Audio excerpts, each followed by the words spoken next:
All right, so as the name suggests, today's podcast is going to be pretty heavy and it's going to be focused on the subject of collapse. I have the privilege of interviewing Joe Brewer today, and Joe has spent a significant amount of time in his life studying the Earth system from a complexity science lens.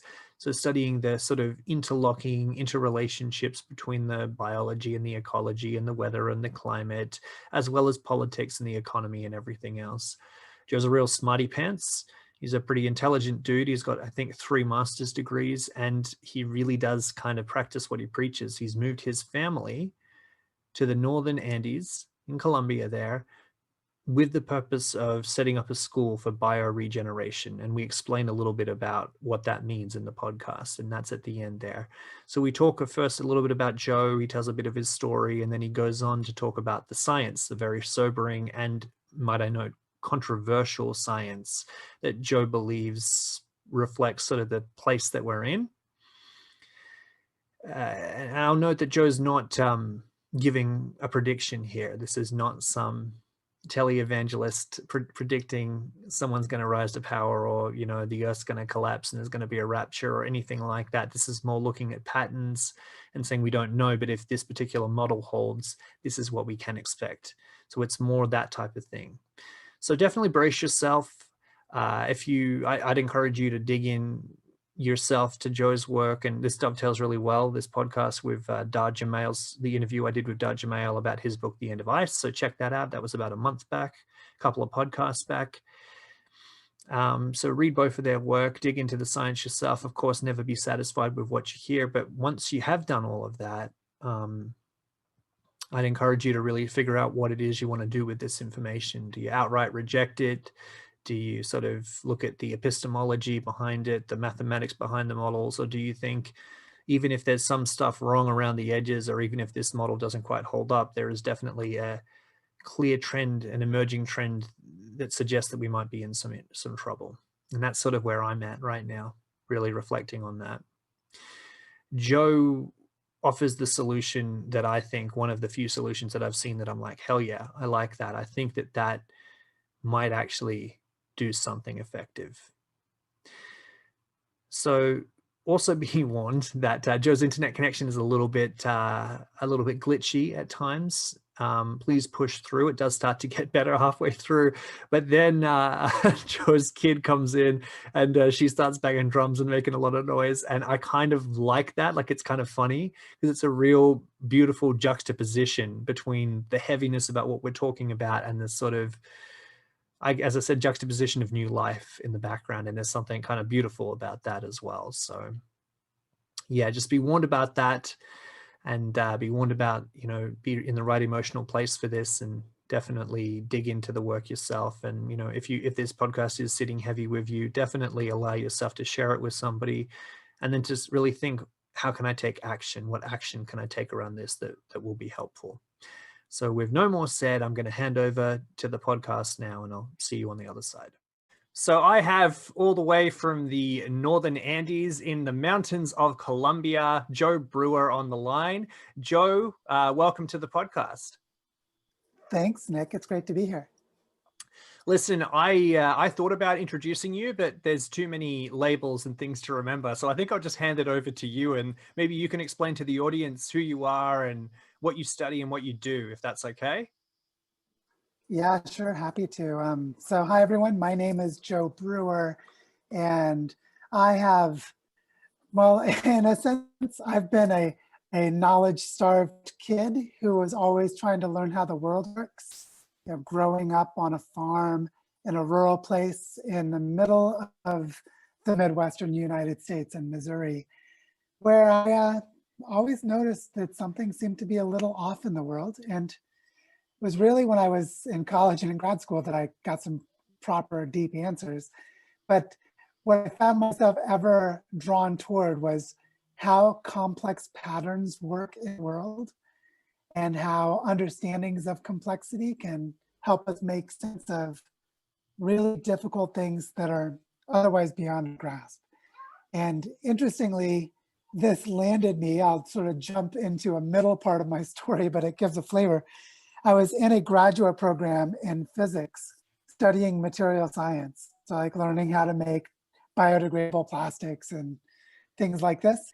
I had a really lousy relationship with my advisor, and another professor came and gave a talk where he had lots of beautiful images of the Earth taken from satellites, looking at clouds and how clouds form. And as I was talking to him, I realized that clouds are an incredibly complex thing. There's still really basic things that aren't known of them, and that I could study this way of seeing complexity in the world while looking at the Earth from space, which is absolutely beautiful. And I ended up in a graduate program. I shifted to another program in atmospheric science. And it was in this time in my life, in my mid-20s, when I really started to see, first of all, how much is known about our changing planet and how it works. Like just incredible knowledge about the physics and the chemistry, the geology, the history, all of it is just incredible. And at the same time that something I had felt even as a small child, something seems to be wrong in the world, was profoundly validated by looking at things like ice core data from glaciers that show us how rapid, abrupt planetary climate change being caused by human activities is just throwing the world into a maelstrom of chaos.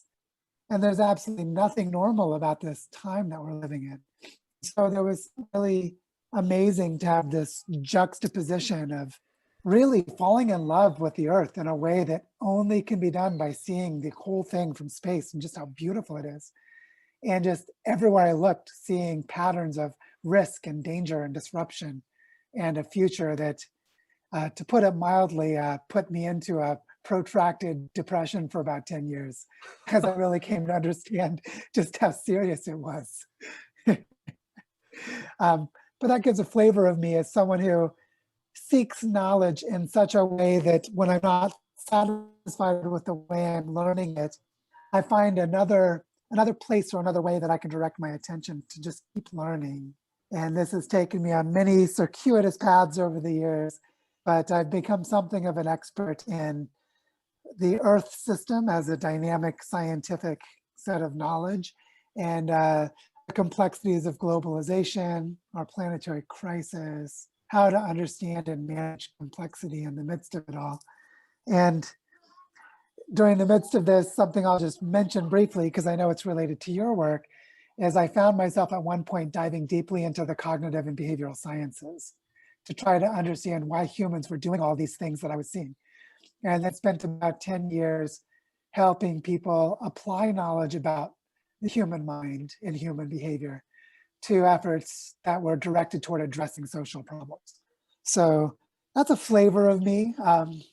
I'll leave the other details for us to pick up as we build a story together. Yeah. Okay, well, there's a lot to go off there, Joe. So many different directions, but I'm just thinking you're really selling it with the the descent into depression. That's not actually funny. That's horrifying, and I'm really sorry to hear about that. And at the same time, I think anyone who wants to seriously look at the state of the world today and what's happening in terms of not just geopolitics and the economy, but underneath all of that in terms of the biology that we're all dependent on, the ecology and the climate that if that gets too out of whack, we can't even survive. Anyone who's really looking at that from a sober perspective will be experiencing some negative emotions, I believe. Yeah, this is something that I came to in two directions from my own, what I would say, somewhat troubled childhood. I wasn't massively abused or anything, but I was bullied by other kids and isolated from the children around me. I wasn't, the same as the other kids. And my parents went through a divorce when all of my friends' parents went through divorces. So there was just a lot of stress and difficulty. So I dealt with a lot of depression, I would say depression-like qualities as a kid, sometimes properly depression and other times just in the direction of it. And it turned out that the coping skills I had as a child enabled me to more easily stay in the discomfort of what the knowledge gave me as I learned about the world. So this was a way of retroactively applying crappy times in earlier life to have the psychologically coping and dealing, so I could stay in things like, I'm going to read about biodiversity loss, or how many cycles of agriculture are left before we run out of topsoils.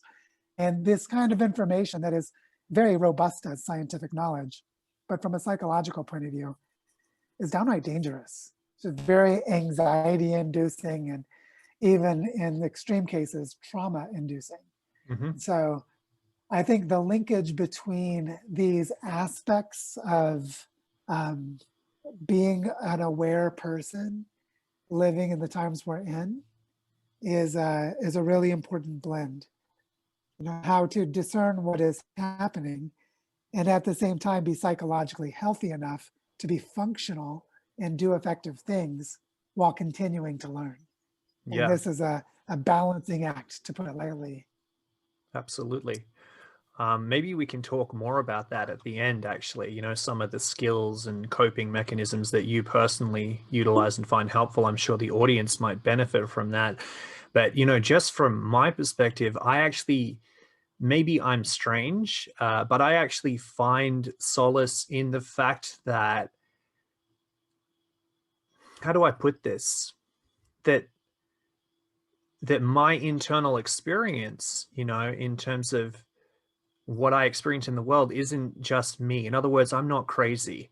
That I look out there and the world actually is a little bit crazy, you know, and there's crazy things going on. So the experience of emotional distress is validated in a sense.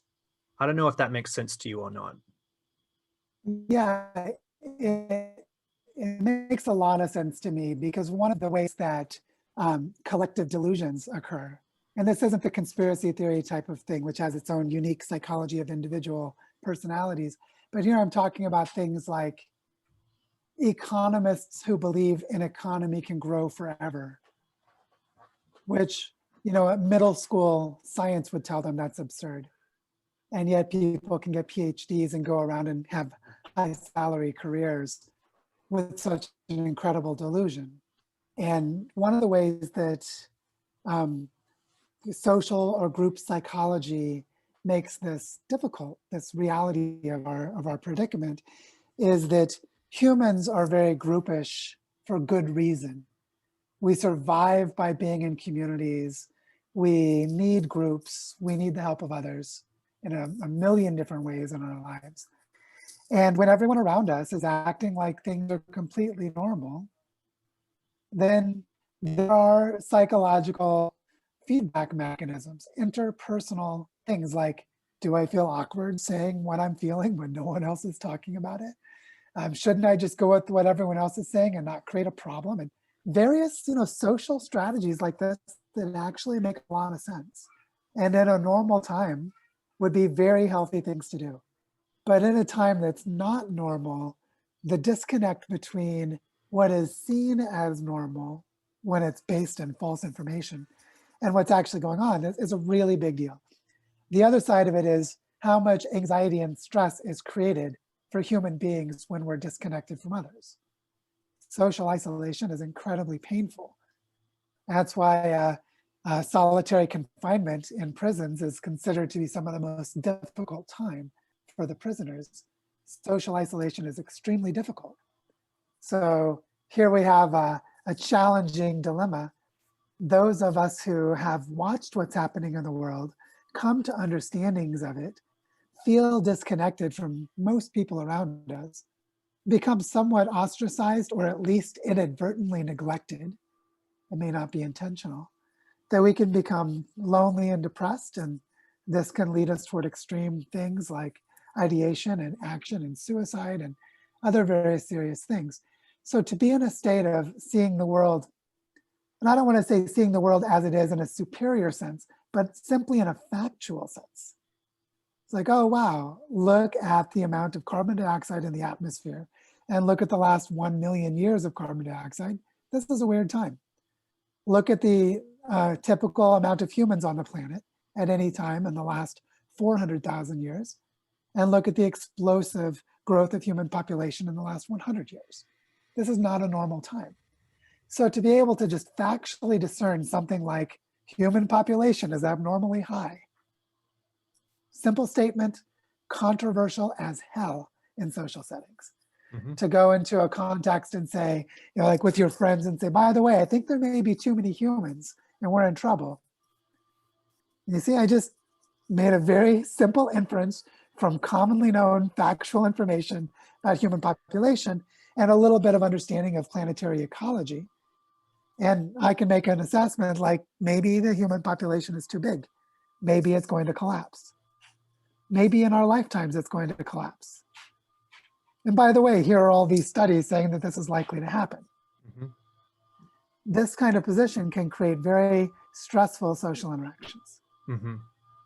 The typical refrain to that being that you're a eugenicist or something crazy like that, right? Which obviously I know your work. You care deeply about humans. You're not making a eugenicist argument saying we need to wipe out the population. You're saying that Earth's ecology or carrying capacity can only hold so many people in terms of the ecology without overstretching it to the point where the whole system gets destroyed. Is that sort of, am I reading that right? Yeah, and I would even say it as, unfortunately, it's the pattern that creates this situation is so spread out in space and time that we don't have direct experience of it. So what that means is we have to make statistical inferences. And that means we have to know how to analyze the mathematics of patterns. So like, for example, if we look at how much reactive nitrogen is produced on Earth, just to use a number that's sort of strange and obscure until we find out how important it is, because pretty much all of that reactive nitrogen is made by bacteria at the surface between the roots of plants and the mycelial networks of mushrooms. And where those surfaces interact, there are membranes, and the bacteria there can take nitrogen and put it in the soil and make it reactive to allow all the plants to grow. Well, when humans started making synthetic fertilizer in large scales in the 1940s and 50s, now we make easily 200 times as much reactive nitrogen as the planet normally has. So what's the consequence? A lot of it runs off because it's used as nitrogen fertilizer for agriculture, ends up in our rivers. And now just look at a global map of the mouths of rivers as rivers empty into the oceans. And all of the major rivers on Earth have these things called dead zones, apoxic zones, where basically all that nitrogen fertilizer runs into the water. It is quickly consumed by algae, and the algae explode in population, causing them to consume a lot of oxygen. Then there's no oxygen left and the entire marine ecosystem dies. And you have dead zones, massive dead zones at the mouth of every river on Earth. So things like this are not that hard, like I just connected the dots for how what the science says about nitrogen, but this is directly related to the biggest boost in human population, which is the industrial agriculture revolution, what's called the Green Revolution, which was using synthetic fertilizers to artificially grow the amount of food in our industrial food systems. And this is why I really appreciate the complexity science angle that you take, because a reductionistic lens that merely just views things from its smallest composite parts merely would just look at that river and not see it as part of a broader social and biological system and realize this isn't just happening at the mouths of rivers. This is happening in pretty much every sphere of ecology and all over the place. This type of thing is happening. And to be able to scale up and see that this type of die-off is happening all over the planet, from the Great Barrier Reef to the ice caps, everywhere, and be able to link those systems together. That's why I appreciate your work. So could we maybe get into some of that science, Joe? Yeah, I'm happy to. Is there an area in particular you're interested in, or should I just jump around? I'd love you to give a broad, like I'm imagining that my audience doesn't really know much at all about this. So if you could just really give us an overview of how, like I know that's a big ask, but how you kind of got here and just sort of paint an overview and why it is that you think we're in trouble. Yeah, let me start with the planetary science part of this, because the politics and the economics are more subtle, even though in some ways they're more important because they're drivers of the whole thing. But to start just a little bit with how the planet works, there was a really interesting theory developed by two people, James Lovelock and Lynn Margulis, back in the late 1970s and early 1980s. And it really grew out of a question. So this framework is called the Gaia Hypothesis, which is the idea that once life emerged on the planet, the biosphere itself, the collection of all living things, would start to regulate and modify the surface temperature of the earth, the salinity of the ocean, and other measures to keep the planet conducive to life. Sometimes this is called the Goldilocks effect, that there's been life for 3.5 billion years, and as soon as life appeared, it's continually been here ever since. It's not like life stopped and started. And so this Gaia hypothesis says that the earth has a set of interacting relationships that allow the living creatures, the bacteria, the mushrooms, the plants, the animals, together through complex interactions to change the chemistry and change the physics of the planet so that the planet remains in a harmonious area. And just to give a sense of how interesting this question, does the planet do this? The way that James Lovelock first articulated this was he was working in a national laboratory in California, the California Institute of Technology, which is a private university that partners with the national laboratory. And he was asked a very interesting question because he was designing instruments to put on satellites. And they came to him, the people working at NASA, they came and said, hey, James, if we wanted to find life on other planets, how would we know? What kind of detector, kind of physical sensor would you put on a satellite to see if there's life on another planet? And so James Lovelock, being a clever out-of-the-box thinker, started asking himself, well, what is the chemical definition of life from a point of view of chemistry? Oh, wait, living creatures have chemicals in their bodies that would not normally occur because they'd very quickly break down and decompose. So there's an equilibrium amount of things like water vapor or an equilibrium amount of things like ammonium. And so he said, well, wait, if there's life, then those chemical measures should be very far from equilibrium. And what is the most important sign of life? Well, the different phases of water. If there's liquid water, water vapor, and ice, then you get different kinds of chemical profiles. So he designed a sensor to put on a satellite to look for the absorption and emission of different molecules of oxygen that were known to be related to phases of water. And he created this detector and they put it on a satellite and put it up in space. And big surprise, huge accident, one of the bands of absorption that he was studying was for a funny little molecule called O3, 3 oxygens loosely connected together. It's also known as ozone.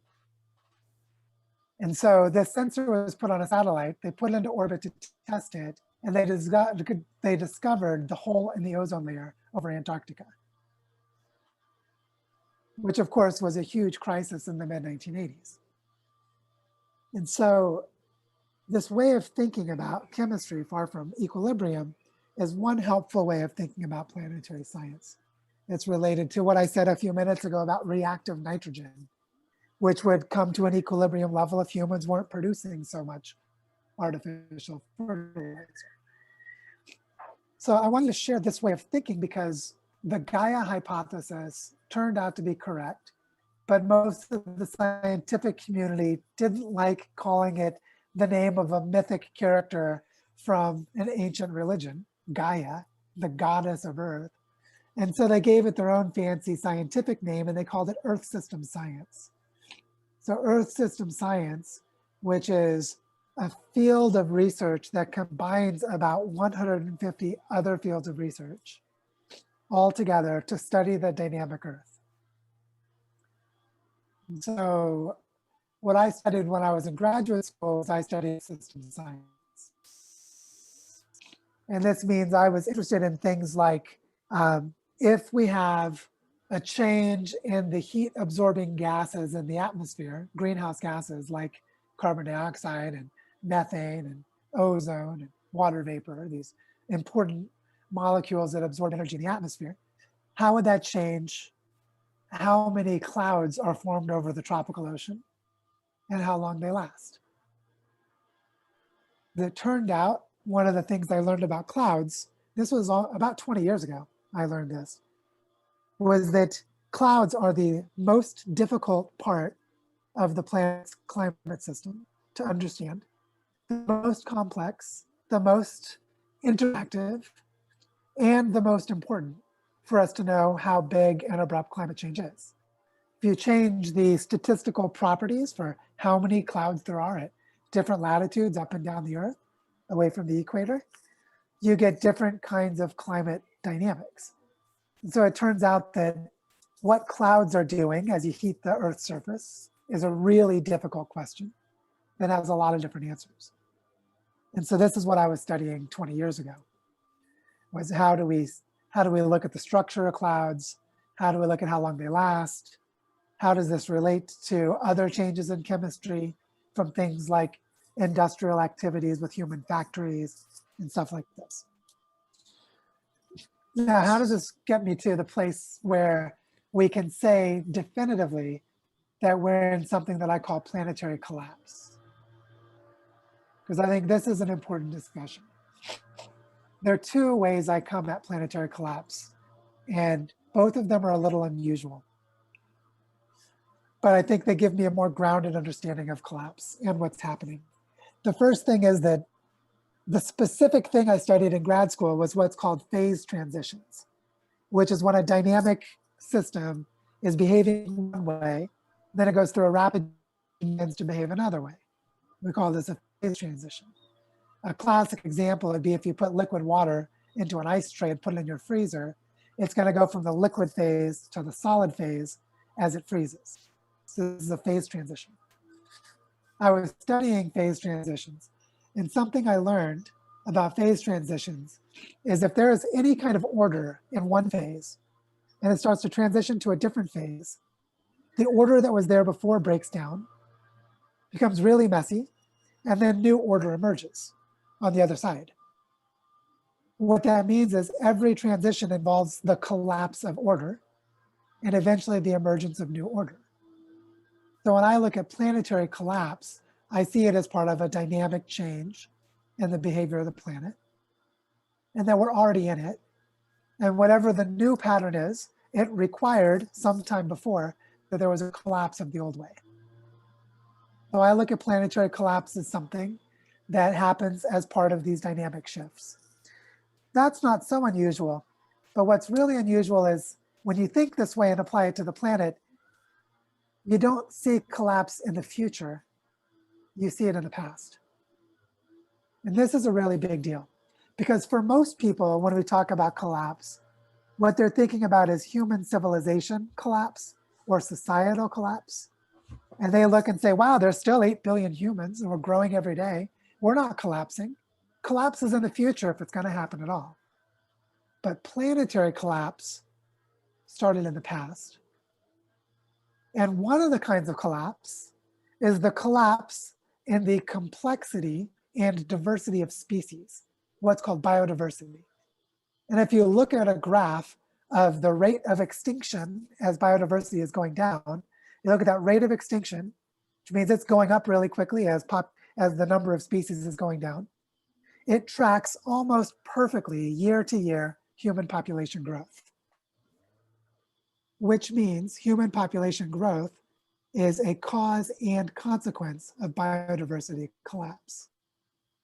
So as the human population grew in the past, planetary collapse was happening in the past for complexity of ecosystems and number of species. So this is really important because most people think of planetary collapse, if they think of it at all, as some possibility in the future. But when we understand that it's the breakdown of a previous order as the dynamic system is changing, then we start to see all indicators tell us that it's already happened in the past. It's still happening now and it's not finished. And it lasts longer than a human lifetime. It's planetary in scale. Some people talk about the Industrial Revolution and the beginning of the use of fossil fuels 150 to 200 years ago. Others might talk about the birth of agriculture and the rise of city-states and civilizations, which goes back 8,000, 10,000 years ago. Actually, almost 11,000 years in some places. And if you consider those part of the planetary collapse, they're very far back in time. So this way of thinking is really important because instead of being afraid of a possible future, we can learn to accept a dangerous present. Then we can try to understand what caused the present to happen by studying the past. And that actually tells us what to do to build the future we need. Wow. So to sum up, what I'm hearing is that we're living on a complex system that demands some kind of equilibrium. And when that equilibrium, when that balance kind of gets out of whack for whatever reason, let's say some kind of Homo sapiens get together with their big brains and they create tools or technology that sort of shift the equilibrium, the balance in one direction over another, that can create undue effects in the system that we're not aware of, we may not feel for decades, maybe even centuries, maybe even millennia, if we want to take it all the way back to agriculture. But those effects are built into the system and that they're happening now, and that because they're happening now and they're from the past, that we can have a rough prediction of what the future may look like because of that, and also how a desired future might look too. Yeah, I think that's a very good way of saying it. And something very important about complex systems is the way we think about management, control, and prediction is a little different. Because it is possible to manage a complex system. It is not possible to control one, but it is possible to influence one.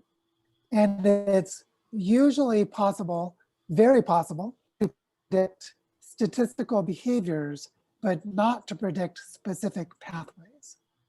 And the way I like to tell that difference between a possible pathway and a specific pathway is if you go and lay under a large oak tree in the fall when all the leaves are falling off the tree. You lay there and look up. What you're going to see is these broadleaf leaves that are broadleaves. So they're falling down and they're unstable. They're like bouncing back and forth as they come down. They may jump to the right, jump to the left. They're going in lots of directions. So if you lay there and try and predict where is that leaf going to hit the ground, you're going to have a really hard time figuring it out because it's so unstable each moment as it falls that it's what's called point-wise chaotic. Every point along the way, it's got sensitive dependence to changing conditions. So it's point-wise chaotic. And that means it's falling in a way you can't predict its path. But if 10,000 leaves fall off of that oak tree, with very high precision, you can predict the statistical distribution of the leaves on the ground, how far they go from the tree, whether they're in an equidistant, kind of same distance away from the trunk in every direction. And it depends on things like, is there a crosswind or is it stable? You have these very important behaviors of the system and it's very easy to predict.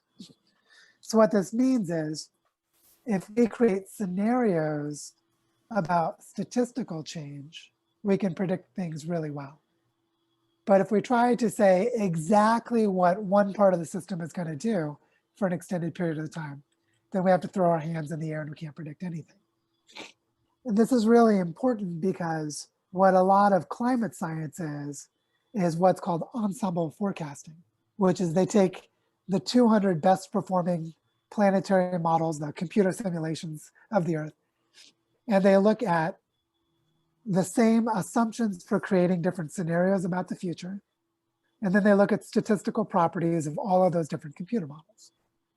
And from all of those together, they can do things like try to reproduce historical events where there's really good data. And they can train the models to work well by using historical data. And when they do this, they get really good at forecasting the future. Forecasting is telling you, if this scenario holds, if these assumptions about the future hold, this is what is likely to happen. That's what a forecast is. And so when we look at that kind of analysis of the Earth, what we see is things like COVID-19 completely predicted 30 years ago. 30 years ago, they were saying that if global supply chains keep connecting, if there's more international travel, if we have higher densities of populations in cities, all that's on the disease vector side of things, that a disease like this, when it crops up, will spread everywhere. And what causes a disease like this to crop up? Oh yeah, experimentation with different breeds of animals and novel combinations, and the destruction of ecosystems causing the displacement of animals and that interact with each other in different ways. So you get things like bats that bite pigs and create swine flu, as an example. And so that's why we had SARS. That's why we've had so many different diseases in the last 20 years. And COVID was completely predicted. Now, no one predicted specifically COVID. No one predicted it in 2020. No one predicted it to start in a market in China. But the emergence of a disease like COVID was guaranteed, absolutely guaranteed. It would happen eventually. And so this kind of difference is really important for seeing what's coming in the world. So it's not like you're an Old Testament prophet or something, and you're giving exact prediction of, the temple being destroyed or something like that, on this date by this king at this time. It's more like, hey, I've studied patterns, complex patterns going back in time and in the present for, a long time. And I'm telling you, the patterns are very clear. Joe, given the and confessing myself to having fallen for some really silly, what I now consider to be propaganda in the past, about climate science and all that kind of stuff, given just the proliferation of that, and even sort of like, I guess, the popularization of the more, shall we say, conservative estimates or predictions, even given things like the IPCC report, which I'd like to talk about with you later. What would you say to, I know that you're not in the business of convincing people, right? You just let people do what they want. But what would you say if, like, I was a diehard skeptic and you loved me and you really wanted to convince me and you had 5 minutes to convince me, what would you say? Well, I would just start by acknowledging a shared reality that we both clearly have, which is there's something wrong in the world. And a lot of people who claim to have solutions are full of shit. That's good, man. Just be a good place to start, because, like, for example, with incoming President-elect Biden in the United States, going to put together a climate task force. And his climate task force is going to cause the United States to solve the climate crisis. And it's like, wait a second, time out.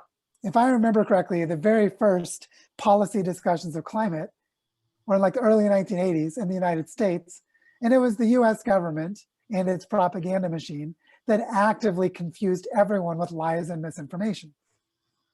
So to think that all of a sudden we have a change in who is in the puppet chair of a very corrupt political and economic system is just going to suddenly turn everything around and solve climate is just so absurd, such bullshit, that it really goes beyond credulity. Like it's healthy not to believe it.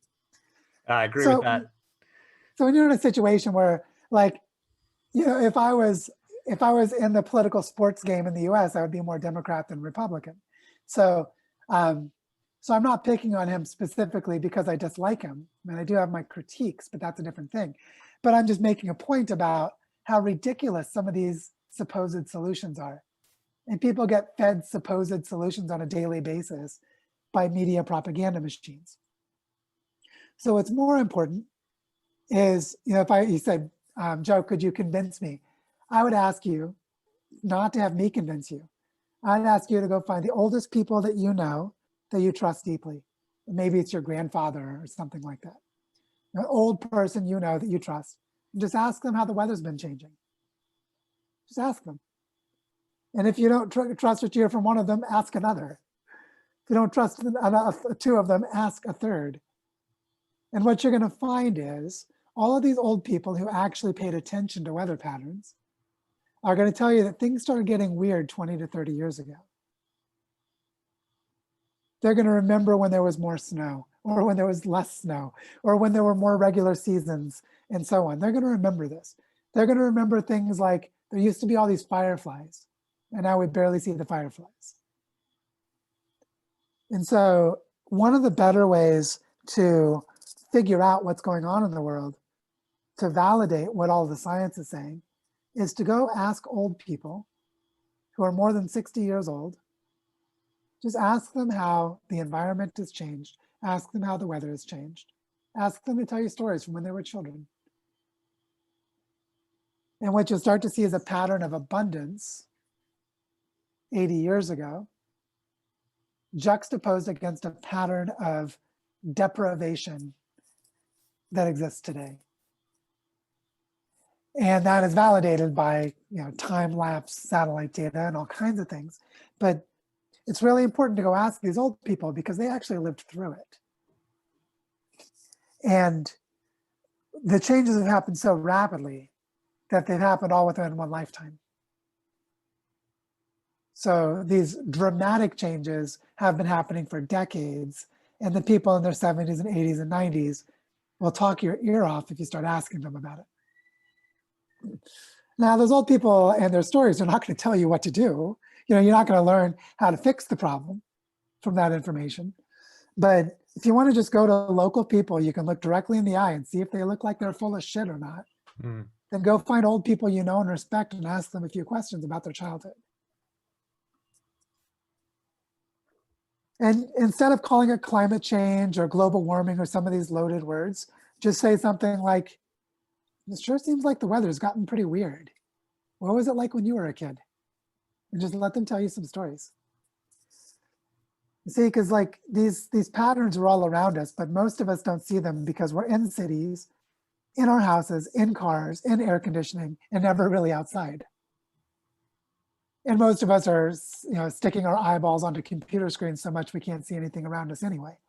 So most of us have no clue what's going on in the world because all we see is these bubble chambers of echo chambers of human information, which may or may not be trustworthy. But if you talk to a neighborhood master gardener who's been watching the bees, they're going to tell you something because they're observing, they're out in it. Go ask an old farmer and they're going to tell you what the soil used to be like. So I think this is a really important way to deal with the skeptic in us. Is if you're really a skeptic, go ask people who experienced it directly and see which patterns make the most sense when you listen to their stories. Yeah. And the climate change denial idea, or whatever you want to call it, meme, it directly serves power and the status quo in many ways as well. And that's not to suggest that sort of green capitalism and the Green New Deal are going to be any better necessarily. So I'm not advocating for that. But yeah, I like these days to kind of look at some of the narratives and just think, what's the teleological end of this narrative, and what power does it serve, and that, the story that you're telling is emotionally taxing and in many ways horrifying, and yet makes sense when you spend some time, when I have spent some time digging into your work, and from that works of other climate scientists. I had a journalist on who traveled all around the world, from the Great Barrier Reef to the Amazon rainforest to the Arctic, all over, and he spent time with the top scientists in each of their respective fields. He wrote a book called The End of Ice. And he's in the same place as you, he's like, yeah, we're in a lot of trouble. And there's every sign that the biodiversity is collapsing. And he started out as a war reporter, in the Iraq war. And he said, basically, I saw in Iraq the same thing that I'm seeing in the ecology, that this rapacious system of Western industrial capitalism will stop at nothing to get what it wants. And look, we don't have to. Look, I'm very political. I don't need you to get all political, but yeah, that's what sold me, basically, is putting all of this different stuff together and realizing there's a pattern here, and I would be a fool to ignore it just because I want to feel good or don't want to feel bad. Yeah, there's another side to this as well, which is most of us don't have meaningful lives. Most of us have what David Graeber calls bullshit, or before he passed away, what he called bullshit jobs. Basically, people spend their time doing stupid things that they hate doing just because they need to make money. They can survive and go and be good consumers and buy what the companies that they work for pump out marketing propaganda to get them to buy. And so most people don't spend time with their children, don't do the things they care about, just all kinds of hollowing out of meaning and purpose. What's interesting is in that pattern is a tremendous opportunity, because here we are in the middle of a time where our actions have more consequences than probably any time in human history. What we choose to do or choose not to do is really important. And this is exactly the time when we need to know what to do that's meaningful. And so one of the things that I found really empowering as I learned what's happening in the world in detail was I started finding little, hidden messages sounds cryptic, but it's more like when I understood how things worked, I would start to see how the solutions worked and what they are. So you know how I mentioned that aside from industrial fertilizers, all of the reactive nitrogen on Earth is made by bacteria in the soil. Well, that's a piece of information that's really useful if you live in a desert and you don't want it to be a desert in the future. Because that means you want there to be microorganisms living in that soil. And then you start composting. And then you learn about how to create microorganism teas, which is basically a fermentation process where you feed sugar to bacteria to feed them to your compost pile to make a kind of natural fertilizer from compost that puts microorganisms into the soil, which accelerates, capturing carbon from the atmosphere and absorbing more water into the ground, slowing down erosion, and a whole host of beneficial things. And so what's really interesting is if we just stay in the place of, wow, look how totally screwed we are. This is a shitty situation. If we get to the place where we realize that by understanding how things came to be the way they are, specifically things like, oh, this is how erosion became a problem here. This is why the land started drying out. This is why there aren't forests here anymore.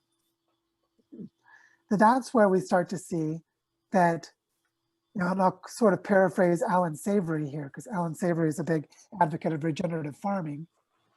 He basically says that all of the problems of the world are problems of mismanagement.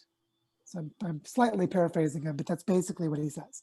That most people manage complex systems for reductive goals when they need to manage them as complex systems, which means create a participatory relationship with the complexity and work with it. And a great example is composting with microorganisms. The biological complexity of what those bacteria are doing is way beyond almost all of us. It's extremely complex. But all you have to do is pour the liquid over your compost pile, and they do the work. So you employ complexity to build soil. And this way of thinking is really important, not just for soil, but for recognizing that if we stop and look around us in our immediate environments and ask, what would it take for this place to be a thriving, ecological, abundant landscape? We'll start to realize that we know the answers. We know we need to plant more trees. We know we need to protect the soil. We know we need to share and use the land for different purposes. So if you're in a city, you'd be like, maybe we shouldn't have concrete parking lots and buildings here. Maybe some of this water, when it lands here, should actually absorb into the ground. Now, that doesn't tell you how to get rid of a city. See, like knowing what the solution would be is not the same as being able to do it. But there's something empowering about realizing it is a solution. That it would work if you did it. That's brilliant, Joe. One of the better things, actually the better thing about your message is that you have solutions. And I do want to get there because I love the solution that you propose. I honestly think it's one of the very few things that makes sense that's proposed for the predicament that we're in. So I can't wait for you to share it. But before we get there, I just want to really hammer down on this point, if that's okay with you, right? Can I ask what you see for the future if we don't turn the ship around? And I want you to just don't pull any punches. Like, what do you see? Well, I'll start with the most extreme case, which is a dead planet well after human extinction, nothing left. We become like Venus. This is runaway greenhouse effect. Very unlikely that this happens, but it's not completely outside the realm of possibilities. So the most extreme would be to kill the biosphere of the Earth, which of course humans go extinct along the way. That's the most extreme, and it's not very believable. And it shouldn't be very believable because even though it's possible, it's not very likely. So now let's start getting into the realm of what is more likely. And I'll use the research of the Stockholm Resilience Center to help us grasp this. So anyone who wants to look this up, just type in to your Google search, Stockholm Resilience Center and hothouse Earth. Just type in hothouse Earth and you'll find it. What hothouse Earth is a collection of scenarios where there is abrupt and severe climate change that causes massive loss of human population. And in the extreme, it too can create human extinction. Although climate change is actually not likely to be the cause of human extinction, biodiversity loss is likely to be the cause of human extinction. But biodiversity loss and changes in climate are connected to each other through what's called land system change. You change the kind of systems on land, you change the amount of biodiversity, and you change the climate effects. So they're all related. In these hothouse Earth scenarios, we have surface temperatures of the Earth on average, 7 to 10 degrees Celsius or higher than they were in pre-industrial times. So this is 5 times what the IPCC is saying as its likely scenario. And actually, these hothouse Earth scenarios are more likely than the IPCC's scenarios. Now, if we go a step back from climate change and look just at the Earth system as something like an economy, more the way that the Limits to Growth study looked at it in the early 1970s, then it's a resource game. What they saw as a very likely scenario, and by the way, we're tracking this scenario almost perfectly, even though it wasn't meant to be a prediction, just meant to be a scenario of possible future. What they called business as usual said that sometime around 2015, there would begin to be fluctuations in energy markets for the price of energy that would then have consequences, food riots and violent conflict in different parts of the world. Holy shit. Might sound familiar. And Arab Springs. Yeah, exactly. And that this leads to a mismatch between production of energy systems and energy needs that are connected to commodity food crops and manufacturing, which causes a cascade of collapses across the global economy starting around the year 2020. And what their business as usual scenario showed is that human population stops growing at 2030, which makes you think the collapse starts at 2030. But think about it for a moment. Human population is going up exponentially. For it to become zero population growth, the death rate has to go up exponentially to match the growth rate. And when the death rate and growth rate are equal, human population stops growing. So if human population stops growing in 2030, that means between 2020 and 2030, there's an exponential rise in death rates. There's a die-off. Now, in their scenario, they showed the population peaking around 8 billion, and we're more likely to peak in 2030 around 9 billion, but still it's the same basic structure. And then what they show is that between around 2040 and 2070, human population drops to about 1.5 billion people and then stabilizes again. And that's the business as usual scenario of limits to growth. So the trajectory we're on is basically that trajectory. We're on the path of increasing death rate due to a variety of events in the next 10 years, human population peaking about 10 years from now, and then an increasing die-off that causes the population to continue collapsing, which means population collapse is roughly 2020 to 2070, 50 years, if that scenario holds. Now, in that scenario, we don't go extinct. But in the Limits to Growth study, they did not account for climate change or biodiversity loss. Those were concepts invented later, after their research was done. So it's actually likely to be worse than that. And I would say that is just the expected conclusion of the pattern that we're in right now, and that we've been in for the last few decades. Yeah, I don't even know what to say to that, Joe.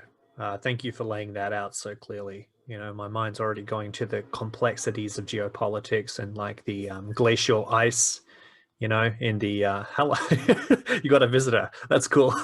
Yeah, my daughter's in the background wanting to hang out. That's nice. That's nice.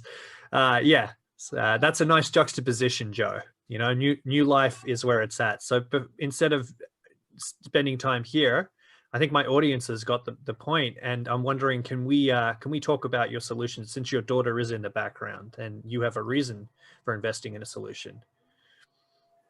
Yeah, what I would say, if I describe my work in the last 20 years, what was I actually doing? I would say that I was exploring possible solutions to our planetary predicament and then casting them aside when they wouldn't work. So I would say, oh, here's a sustainability approach. Oh, wait, here are 7 reasons why it's probably not going to work. Throw that one aside. Here's another one. It's a little too ideological and kumbaya. Throw that one out. And what I ended up coming to was this realization that collapse was in the past and not the future, which helped me to start to see what is actually possible. And again, it goes back to that idea that a collapse is the loss of order, the breakdown of order in an old way that allows a new kind of order to emerge. When we think in this way, we cannot create a replacement for the global economy until it collapses, because it's taking up so much energy and using so many resources. There's no way to fight against it. It's too big, has too much momentum, but it's already collapsing. So the question becomes, what can we prepare to develop and grow that can grow with the energy and resources that are released as the global system collapses?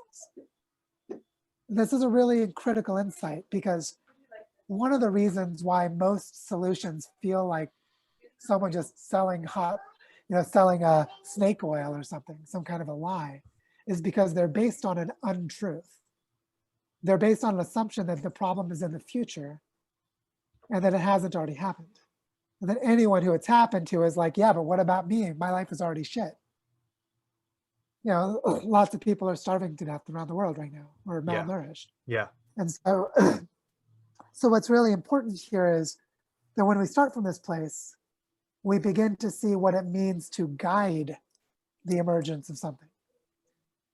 And so our extreme goal is avoid human extinction, to do our very best to make humans resilient to extinction.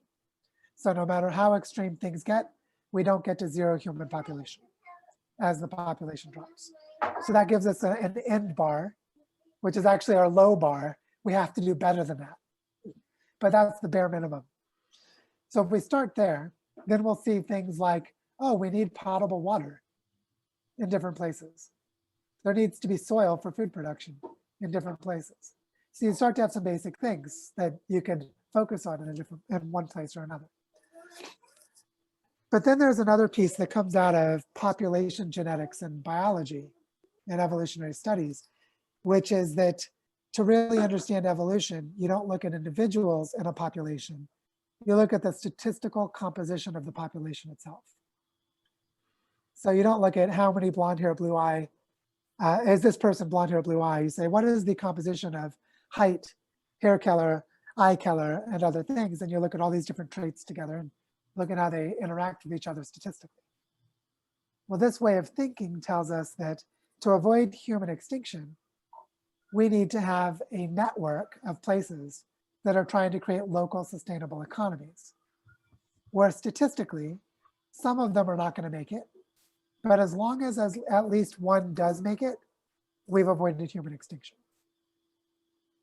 So a really key thing is to say we need a multi-location strategy, a strategy that tries to achieve the same goals, the same dynamic goals in a multiple number of places.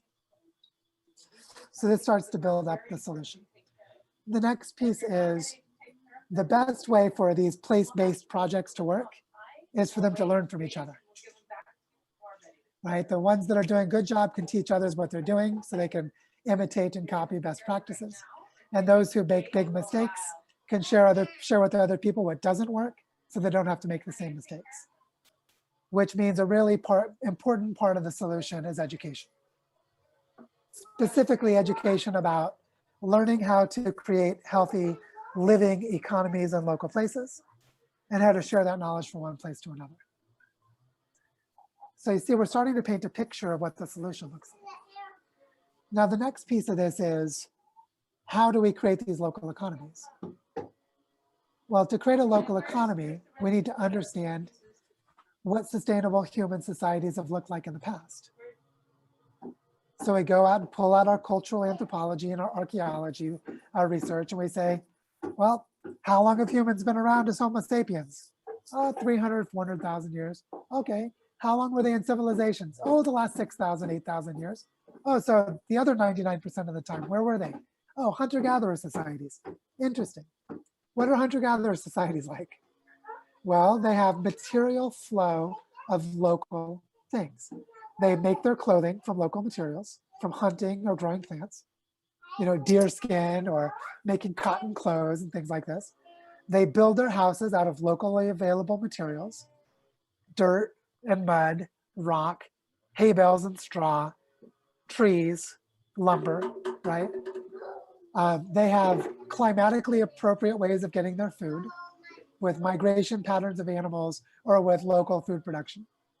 And they don't grow monoculture crops. They participate in polyculture projects that's much more like permaculture. And you start to see like, oh, this is how they live. And what are their belief systems like? What are their ethics like? Oh, they have a bunch of, Elise, oh, sweetie, I love you, but I'm really trying to have a conversation. No, I see it's fun. She started to drum. So you start to see like they have ethical relationships with ecologically important things that they treat as people. So the river is a person, the mountain is a person, the oak tree is a person, and so on and so on. And this allows them to develop a psychological relationship of ethical responsibility, stewardship, and care that they'd have for another person that they love. So you start to see what their religion, how their religions function in creating sustainable cultures. And there are other things as well. But the really critical thing is all sustainable cultures that we know of are place-based, are regional in scale. They engage in a modest amount of trade with neighboring cultures, but the majority of what they do is self-made and self-contained. And they use things at a rate that can be replenished by natural cycles. If they harvest lumber, the trees can grow more trees. The trees can produce more trees than they take away in any cycle of taking it out of the forest. And so this way of creating a sustainable culture is to create regional economies that function like this. So the solution, which I call the design pathway for regenerating Earth, is to create learning communities, learning environments in each territorial scale region of the Earth, which are called bioregions, because they're places where the entire life of the people, their entire biological existence is based in a region. That each bioregion needs to have its own way of learning how to be sustainable, how to build its own economy. And for this to work in the time that we have, with the patterns of change that are happening, we need to be accelerating the process by learning from one bioregion to another. And so the solution that I offer is not one that keeps us from having a population crash. That's inevitable. It's not one that allows people to live in cities and have consumer lifestyles, because that's not sustainable. But what it does allow is for people to have very high quality human life and lower population densities with greater harmony with their natural environments And if there's a global network of these places, we actually can not only create local sustainability, but we can start to change planetary scale processes. Like we can absorb carbon by doing reforestation. There are 800 bioregions on Earth, and every one of them is doing reforestation, then 1 trillion trees are going to be planted or more. And so climate change gets addressed as a byproduct of this solution. It's not the focus. The focus is to create local sustainable economies that heal and regenerate their landscapes. That's the work. But by doing that, we deal with what is a symptom of the global system, climate change, gets addressed as a side benefit of creating sustainable local cultures.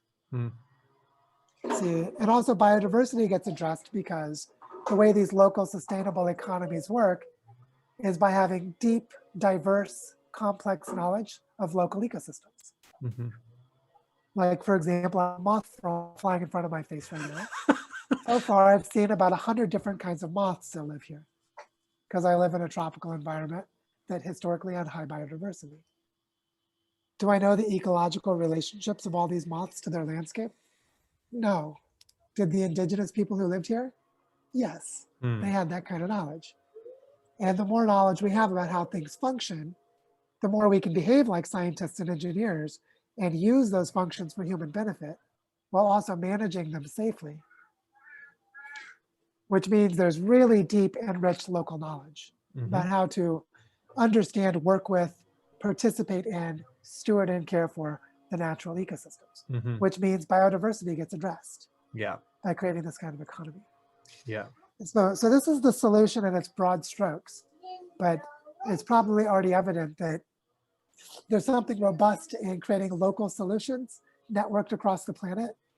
That should sound like a resilient strategy, because if one place fails, another place might succeed.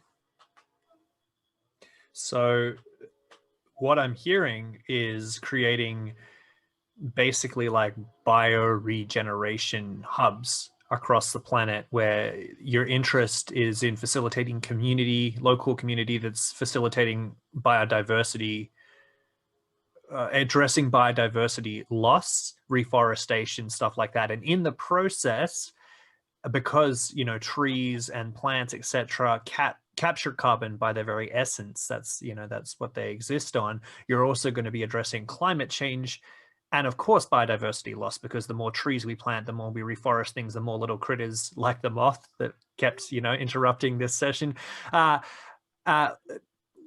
more places they have to exist, right? So is that sort of what you're saying? Yeah, the technical term in biology is, they call them niches. And a niche is a place that an organism can survive and live and make its livelihood. And if you have more species, more biodiversity in a place, then there are more ecological niches. Because an example of a niche related to species is there might be a kind of bat that eats moths. And if there are more kinds of moths, then there's more stable food supply for the bats.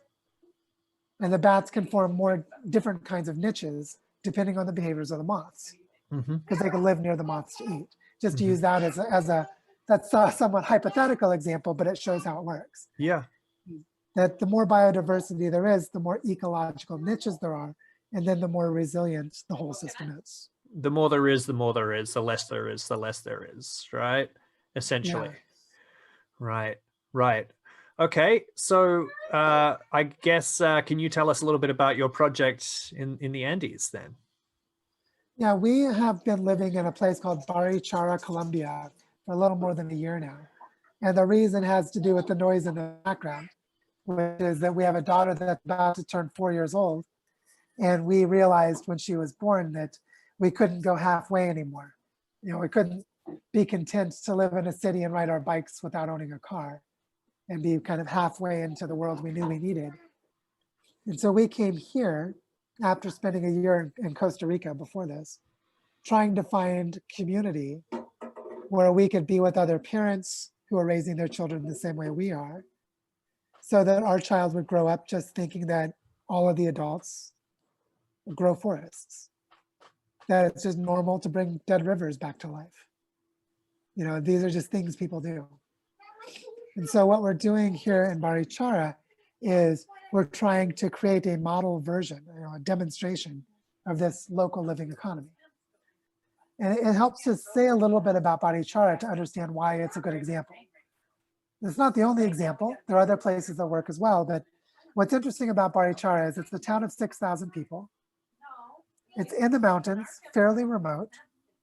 It's in a place where there's very strong local arts and craft culture and lots of farmers that grow food. So there's a lot of like hardworking, rural country people.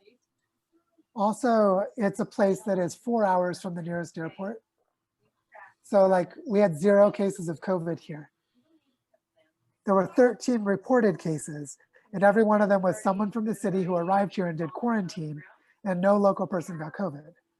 Because we're far enough from globalization. We're far enough from international airports.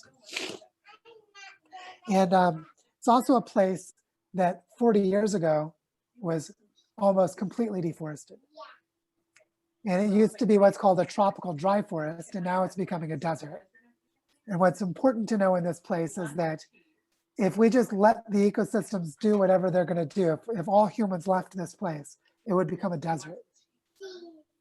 Because grasses from Africa were brought here for feeding livestock, and the trees and bushes can't compete with them. So the forest won't come back on its own. So the only way to create a native forest here again is if humans create them, if we plant them and grow them. So the work that we're doing is we're working to create a local economy based on the native forest.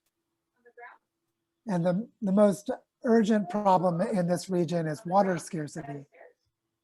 And we only have water turned on from the local water utility for a few hours in the morning, 3 days a week in each of our houses. And we have extended dry periods and extended rainy periods. And so we need to really have ways of retaining and absorbing water into the ground and regrowing in the forest to have stable groundwater supply. Right now, when it rains, all the water runs off on the hard packed clay where the forest used to be and goes into the river below, taking the remaining soils with it. So what we're doing is we're building up a network of relationships between existing projects, because a lot of people came here before us, a lot of Colombians here doing the work well before us gringos from the north arrived. And as we started seeing their projects and learning about the local culture and having this arrangement of being a small village in a fairly remote place, we started to see that there's really deep potential to build this kind of relatively autonomous local economy. And the foundation of it is reforestation. And so now we are creating a territorial scale fund, the Barichara Regeneration Fund. We're preparing to create an alternative university called Barichara Ecoversity, which will be to create training programs around all of the projects that are needed to do this work. And we're starting to form a network of forest reserves that already exist to see how we could continue connecting them to create corridors of connection.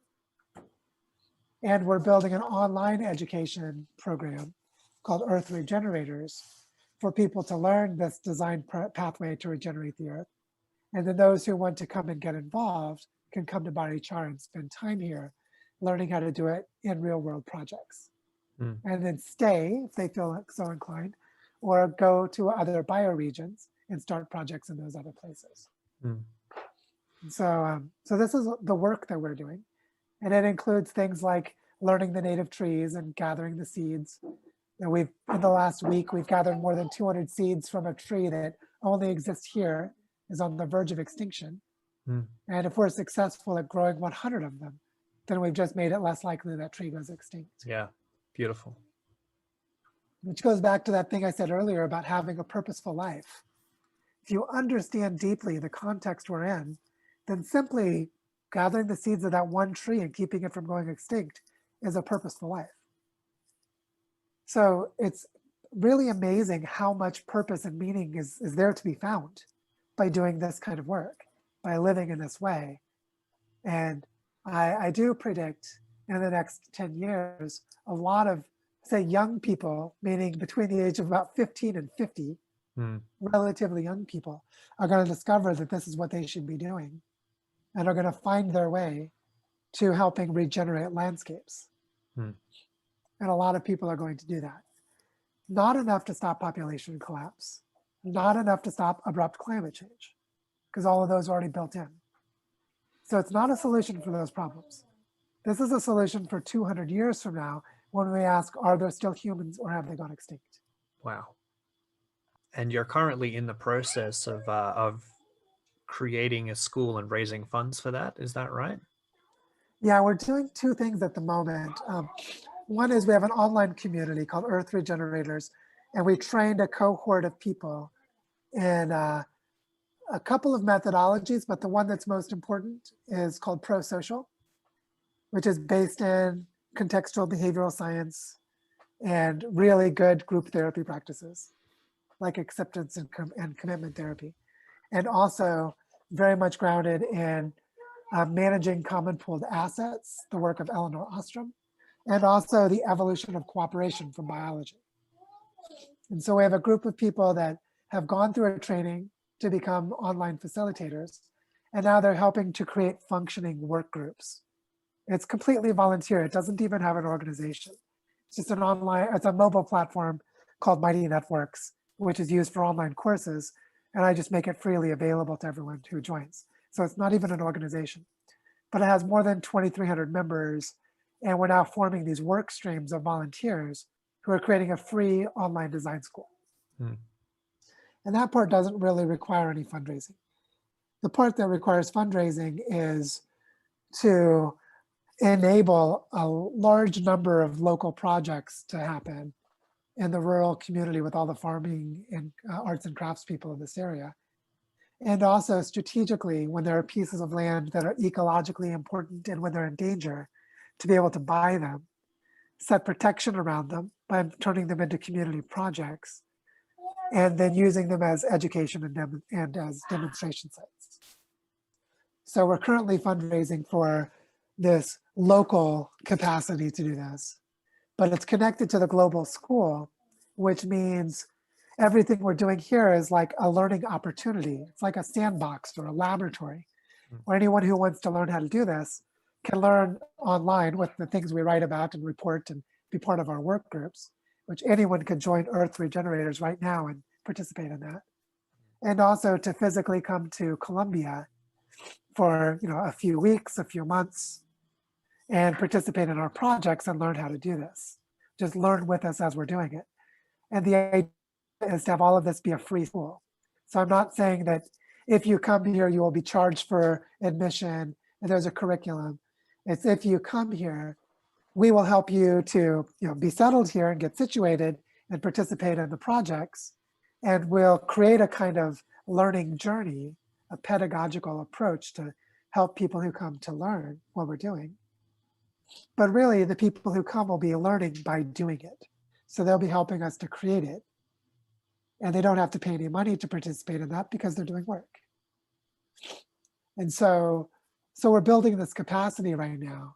And part of the reason we need fundraising to buy land is then we can have stable places that visitors can come to and do work and not have to pay rent while they're here. So they can just, money is not a deciding factor for participation, or at least it's a very minimal one. It's really those who are called to do this work need to learn, because humanity needs a lot of people doing this. So we want to make it as easy as possible to participate for those who are really committed. Yeah. Okay. Wow. Incredible, Joe. Is there anything else you'd like to leave the audience with? Yes, I'd like to say that we're in a time of consequences. And so the choices each of us makes in the next 1 to 2 years is of profound importance. So if anyone listening to this is thinking about making changes in their lives to become more sustainable, to take a permaculture course, to get more connected to nature, to find a local community and have better community relationships with people, I encourage you to start looking now. Because if you think it was hard to travel during COVID in 2020, you ain't seen nothing yet. It's going to get more volatile, more complex, more disruptions, more crises in the next few years.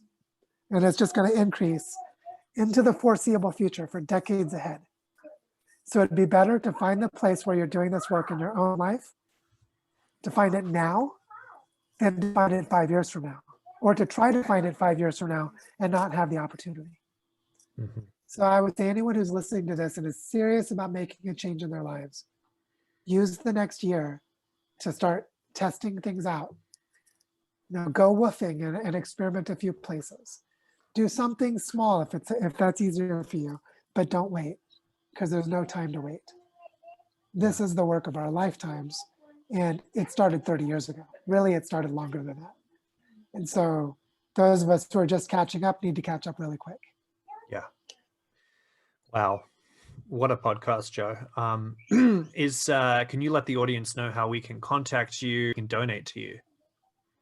Yeah, I have a GoFundMe campaign for the Body Char Regeneration Fund. So I'll share that link with you. The best way to be connected is to download the app called Mighty Networks onto your smartphone, and then search for Earth Regenerators, or just go into your web browser and search for Earth Regenerators and join. It's completely free. It's offered in the spirit of a gift economy, and just get involved. Come and learn and participate in the projects. Also, you can follow me on Facebook, although I'm at my friend limit, just by typing my name in. And on Twitter, I go by the handle Cognitive Policy. And of course, connect on LinkedIn or whatever, but I'm very easy to find. But I think the best locus point is Earth Regenerators, because this isn't about me. This is about all the people doing this work. And that's a community and a network. So, if 1,000 people tried to talk to me tomorrow, I wouldn't have time to talk to them. But if 1,000 people tried to talk to a network of 10,000 other people, each person is going to find someone to talk to. I like that. And that's really important. All right, Joe. Listen, thank you for the work you do, and thank you for this podcast. I'm planning on coming up and spending some time with you next year, hopefully, and we'll see how that goes. But I love the work you do. I really believe in it, and I think this message is super important to get out there. So anyone listening to this, jump on Earth Regenerators. Just do whatever you can do. Everyone's in different situations, and I understand that, but I really do think that this message is super important. So thanks a lot, Joe. Yeah, no, thank you, Nick, for having me. It's lovely to be here.